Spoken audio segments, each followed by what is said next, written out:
Welcome back to my channel. Today I'm going to show you how I did this. What is this? It's not a diorama. I think it's like a vignette or something. I don't know. But I kind of want to change over from doing dioramas because they take up way too much space. It's sometimes you just need a background scene to get the point across. I also didn't make this very wide because going forward, I'm planning on shooting my doll skits vertical in the vertical format because I feel like it's easier just to get a tighter shot and it's easier to film and everything like that. So I'm going to be doing the vertical videos for that. So I'm going to insert some footage right now of the process of this, and then I'll check back in after the footage with the present day, which is this. So yeah. So here I'm starting out by showing how I made my base.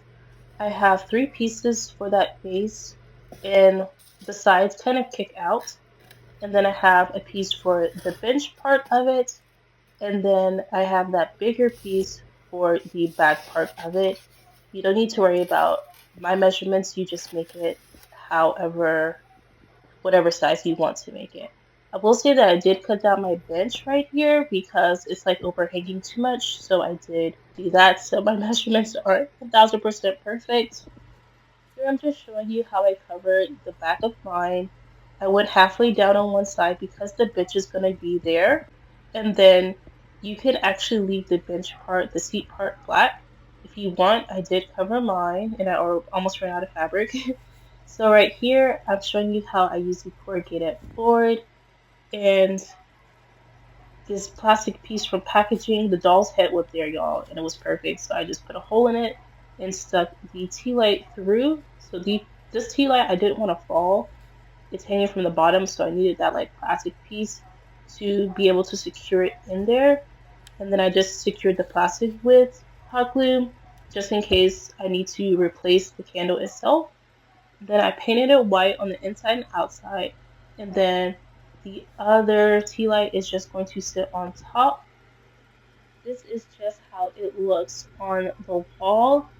I really do wish the lighting would show up like this, but you know, it's kind of hard to see the lighting probably in filming. This is how it looks dark, which the lighting looks very ambient, but you know, you can barely see the dolls. So yeah, we're just gonna have to use our imagination a little bit on that. And this is how it looks in, you know, kind of normal lighting. So I might end up like filming scenes like this because you can see a little bit of the light on this. For this particular project, I do wish it did flicker because it doesn't need to seem like a candle. It just needs to seem like a regular light. So I've got that footage. I did notice that my light fixture seems to be a little bit crooked, but hopefully that won't be such a obvious thing in my videos. And I did want to note that I thought I got 4 pieces of this paper, but it seems like I only got 2 because I wanted to make like an additional wall, because I feel like if you make little walls like this, then you can just add additional walls anytime that you need to expand. And then those walls can be very versatile, and they can also give the impression of hallways, which I think would be very, very nice and add some dimension to whatever you are filming. So yes, that is my next step, is to make another wall that is just brick. Now, I think I forgot to mention, like I meant to make this 20 inches, but I accidentally made it 18 inches. It still works, but I just have to cut down on the board a little bit more than I wanted to. But you know, it still works, and it's still gonna work for vertical. Now, I did encounter a problem during engineering where I had to make this base because little kickouts wasn't keeping it upright. So then I tried to make like this little part right here. Sorry. see the weight of the light fixture makes it kind of fall forward, and we can't have that. So I put this part in there, and I put this like this, and then my thought was just to add like a weight or something.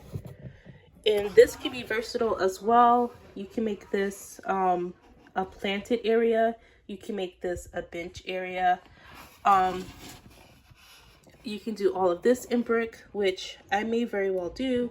You can make this like the outside of a cinema and put now playing posters, movie posters along the wall. There's tons of stuff you can do with this part. That way it's not like completely useless. But yeah, I just have these rocks that I got from Hobby Lobby, and I slid them in there, and they're the perfect weight. So yeah, that is how that is nice and sturdy and staying upright. Now I do want to go over some additional materials you can use. I used that brown leather, and for this backdrop I used the plain black of the poster board, or the foam board, yeah. But I want to make note that if you don't want to use like straight up just black or white, you could, but you still want to keep it neutral, you could just add a texture. So I actually got this because I thought this would be interesting for like a tote bag for Barbies.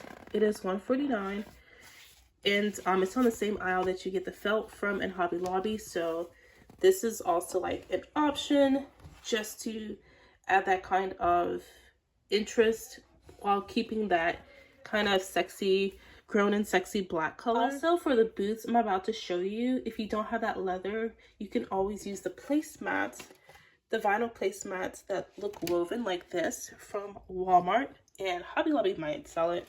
So might Target. You can always use that to wrap the booth in. Let me just go ahead and show you if you don't have this. And as you can see, it actually would make like a good flooring.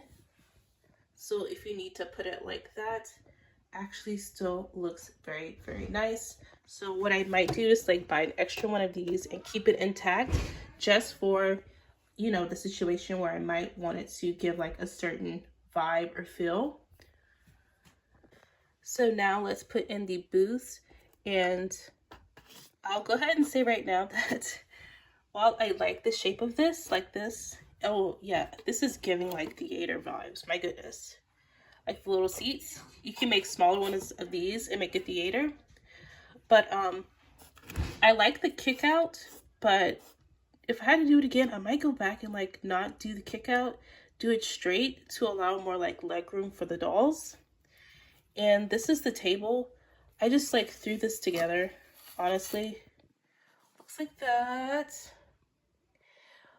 But I did know already that I wanted to use like a tablecloth. So yeah, I fixed the tablecloth. I did know that I wanted to use a tablecloth, and the tablecloth, I must say, just adds that extra realness to it. Realism to it.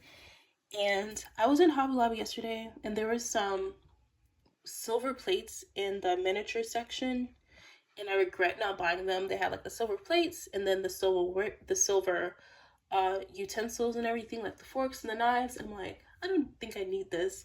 I should have bought it. Now I have to wait for tomorrow because it's Sunday and Hobby Lobby is closed. Now I have to wait for tomorrow and go all the way back to Hobby Lobby just for that. But I might just pick up some more paper, and hopefully it's on sale because it wasn't on sale when I bought it. But if the paper's on sale, I'll get more paper, stock up. But yeah, I will go back and get those silver hardware because I think it just would fit the vibe of this so nicely. And the dolls actually fit this really, really nice. Let's see. If I had it over to do over again too, then I could go back and do this. I would just make this slightly wider, the top, so I can cover her legs. However, if your doll is wearing cute pants or leggings or something, it's a really nice trick to showcase the dress or however the outfit by keeping this the width that it is, which is just like 3 inches. Now, I'm not very like measurement heavy because I like to do things that like just look good and that work for me. So whatever measurements, whatever size of this you want, that's the measurement you go with. But I will say that these are 3 inches by 18 inches, and then this, because I only want to use like half of the foam board, is 18 inches by 15 inches. So I will say that. And I think that works out totally great. Now, how this is up here, if you wanted to like make this a little bit wider, you don't have to glue it like right here. You could glue the brick part over here just to extend the width a little bit more. So yeah, I like how this came out. I can't wait for part 2. I am gonna have the additional wall. Oh, and I get this black foam board from Hobby Lobby as well. It is $2.99, which is more than, what's that other place? Dollar Tree. Yes, but it's black through and through, so you don't have to worry about like having white when you're not trying to get white. I really like this so much, and I can't wait to film some stories using this little stuff. About reconstructing one of these candles and putting it in like a clear tube to look like a candle that I could put on the table, if that makes any sense. But you know, I would have to keep the components, you know, the lighting feature in there some type of way. But yeah, I am probably gonna think about how to do that whilst I wait for life to happen. I don't know. So yeah, thank y'all so much for watching this video. I hope it's very helpful. I'll catch you in the next one. Bye.